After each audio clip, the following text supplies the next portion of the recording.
Good morning India में सबसे पहले खबर संसद के मॉनसून सत्र से जुड़ी हुई। आज मॉनसून सत्र की शुरुआत हो रही है। मॉनसून सत्र 12 अगस्त तक चलेगा। इसमें कुल 26 दिनों की अवधि में 18 बैठकें होंगी। सरकार संसद में मॉनसून सत्र में 24 बिल पेश कर सकती है और इस सत्र में सेंट्रल हॉल में राज्यपाल, मुख्यमंत्रियों, राज्यों के मंत्रियों और पूर्व सांसदों की एंट्री हो सकेगी। संसदीय कार्य मंत्री प्रहलाद जोशी ने संसद के मॉनसून सत्र से पहले सर्वदलीय बैठक के बाद अपने संबोधन में कहा कि सरकार संसद के नियमों और प्रक्रियाओं के तहत सभी मुद्दों पर चर्चा के लिए तैयार है। कुछ मुद्दों पर बहस के लिए विपक्ष ने प्रस्ताव रखा है। हमारे 14 बिल तैयार है, कुछ और बिल आने की संभावना है। कांग्रेस नेता मल्लिकार्जुन खड़गे, केंद्र सरकार को उन्होंने आड़े हाथों लिया। राज्यसभा में कांग्रेस नेता खड़गे ने नरेंद्र मोदी सरकार पर निशाना साधा। सूत्रों के मुताबिक खड़गे ने कहा कि मॉनसून सत्र के दौरान चर्चा के लिए 16 मुद्दों को सूचीबद्ध किया गया है। इसमें अग्निपथ योजना, महंगाई और मुद्रास्फीति, ईसीआई, सीबीआई, सीवीसी जैसे संगठनों की विश्वसनीयता में गिरावट शामिल है।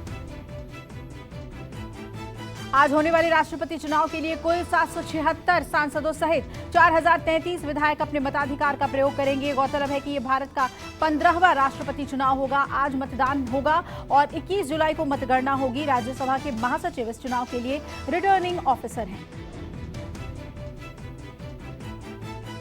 एनडीए के उपराष्ट्रपति पद के उम्मीदवार जगदीप धनखड़ आज दोपहर 12 बजे नामांकन दाखिल करेंगे, जबकि विपक्ष के उपराष्ट्रपति पद की उम्मीदवार मार्गरेट अल्वा 19 जुलाई को सुबह 11 बजे अपना नामांकन पत्र दाखिल करेंगी। वहीं राष्ट्रपति रामनाथ कोविंद ने पश्चिम बंगाल के राज्यपाल के रूप में जगदीप धनखड़ का इस्तीफा स्वीकार कर लिया है।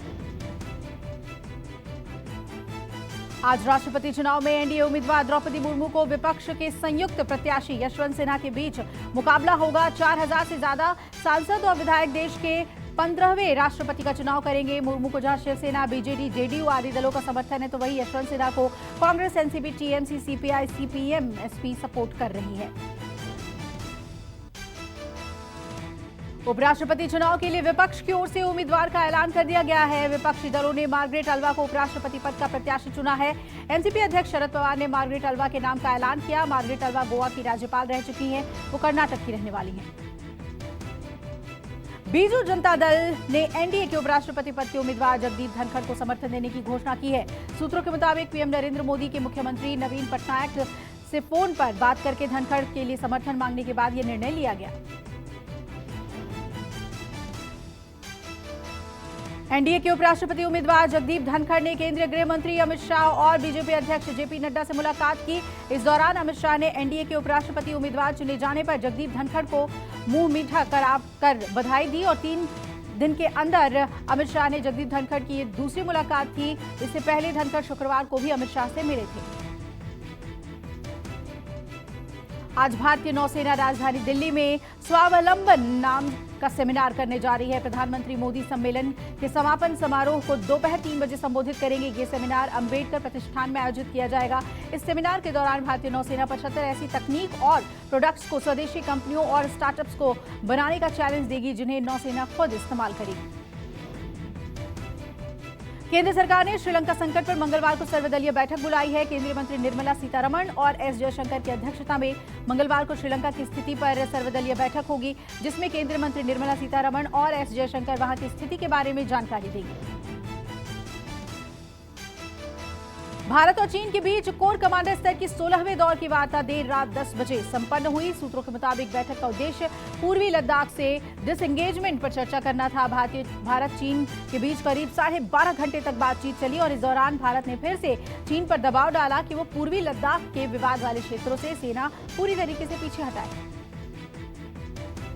उत्तर प्रदेश के मुख्यमंत्री योगी आदित्यनाथ आज वीडियो कॉन्फ्रेंसिंग करेंगे। हर घर तिरंगा, आईजीआरएस और सीएम हेल्पलाइन को लेकर सीएम योगी इस वीडियो कॉन्फ्रेंस के जरिए संबोधित करेंगे और इस दौरान सभी जिलों के मंडलायुक्त, DM, ADG, police commissioner, SSP समेत वरिष्ठ अधिकारी मौजूद रहेंगे।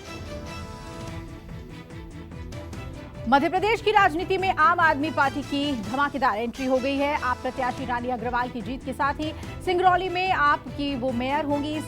रानी अग्रवाल ने बीजेपी के चंद्र प्रताप विश्वकर्मा को 9352 वोटों से चुनाव में हरा दिया है। ये सीट पहले बीजेपी के कब्जे में थी। किसान नेता राकेश टिकैत पटना में आज प्रेस वार्ता करेंगे। टिकैत सुबह 10 बजे प्रेस वार्ता को संबोधित करते हुए किसानों की समस्या को रखेंगे। ये प्रेस कॉन्फ्रेंस पटना के सम्राट होटल में आयोजित की जा रही है। किसान नेताओं का आरोप है कि खगड़िया के मक्का से व्यापारी लाखों करोड़ों में खेल रहे हैं और किसान बदहाल बने हुए हैं। धान की रोपाई नहीं हो पा रही है। मोहाली के पास होटल मालिक से फिरौती वसूलने पहुंचे गैंगस्टर को एनकाउंटर के बाद पुलिस ने गिरफ्तार किया है। पुलिस ने कुल 3 लोगों को अरेस्ट किया है। बदमाश बल्टाना के पास बिजनेसमैन से फिरौती मांगने पहुंचे थे, जहां पुलिस और गैंगस्टर के बीच जमकर गोलीबारी हुई। पुलिस और गैंगस्टर के बीच एनकाउंटर में बदमाश के पैर में गोली लगी। पुलिस ने बदमाशों के पास से 2 पिस्टल भी बरामद कर लिए। बिहार में इस साल बाबा धाम समेत दूसरे शिव मंदिरों और शिवालयों में शिव भक्तों की भारी भीड़ उमड़ रही है और खुफिया इनपुट के मुताबिक शिव भक्तों की इस भीड़ पर कट्टरपंथियों की नजर है। इस बात की खुफिया जानकारी मिलने के बाद केंद्रीय गृह मंत्रालय ने सभी राज्यों को अलर्ट जारी करते हुए शिव मंदिरों और शिवालयों के साथ बाबा धाम जाने वाले मार्ग पर कड़ी सुरक्षा व्यवस्था करने की बात कही है। बिहार में आतंकी गतिविधियों को लेकर बोधगया में चौकसी बरती जा रही है। अंतर्राष्ट्रीय धरोहर महाबोधि मंदिर की सुरक्षा को और पुख्ता किया जा रहा है। महाबोधि मंदिर की सुरक्षा में 1 कंपनी और सुरक्षा बल लगाए जाएंगे। हाई रेंज के सीसीटीवी से निगरानी बढ़ाई जाएगी। इस हफ्ते पटना में आतंकी गतिविधियों के खुलासे को देखते हुए महाबोधि मंदिर की व्यवस्था को और भी पुख्ता बनाया जा रहा है। राजस्थान के उदयपुर में कन्हैयालाल हत्याकांड के बाद लगातार प्रदेश के अलग अलग जिलों में सोशल मीडिया पर धमकियां मिलने की कई घटनाएं सामने आ गई हैं और इसी के तहत भीलवाड़ा जिले के नारायण लाल गुर्जर के फेसबुक पोस्ट पर महफूज मंसूरी नाम के शख्स ने आपत्तिजनक कमेंट किया। पीड़ित नारायण गुर्जर ने इस मामले को लेकर आसिंद थाने में मुकदमा दर्ज करा दिया है। पुलिस साइबर सेल की इस मामले की जांच में जुट गई है। मेरठ में पुलिस ने अवैध कसीनो का भंडाफोड़ किया है। इस मामले में 50 लोगों को गिरफ्तार किया गया है।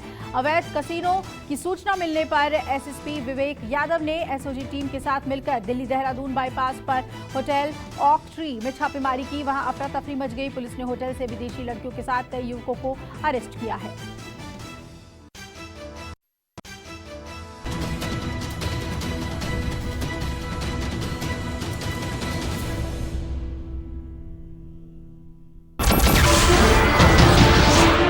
नमस्कार, मैं हूं मानक गुप्ता।